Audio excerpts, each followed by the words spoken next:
ঢাকার বাজারে ৮০ টাকার নিচে কোনো সবজি নেই। কাঁকরোল ১৫০, ধুন্দুলের জন্য গুনতে হচ্ছে ১২০ টাকা কেজিতে, ২০ টাকা বেড়ে পেঁয়াজ ৬০ টাকা দামে। মজুদ পর্যাপ্ত থাকার পরও মিনিকেটের কেজি ৯০ আর মোটা চালের জন্য গুনতে হচ্ছে ৬০ টাকার বেশি। তবে বোতলজাত সয়াবিন তেল মিলছে সরকার নির্ধারিত ১৮৯ টাকা লিটারেই।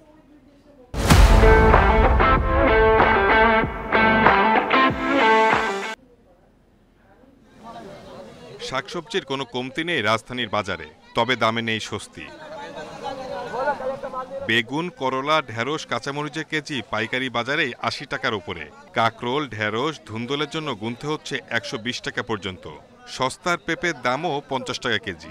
স্যালারি এরকম বাড়ে না প্রতি মাসে, যেভাবে বাজার ঘাটে যেভাবে দরদাম হচ্ছে বাড়ছে, আসলে কমতেছে না, বাড়তেইছে। সরকারের দুই ব্যবস্থা নিতে তো আমরাও ভালো হইতো, জনগণের ভালো হইতো, গরিব দুঃখী বাঁচত। পেঁয়াজের ঝাঁজও মাত্রাহীন, কেজিতে ২০ টাকা বেড়ে দাঁড়িয়েছে ৬০ টাকায়। তবে এ প্রশ্নে কোনো সদুত্তর নেই বিক্রেতার কাছে।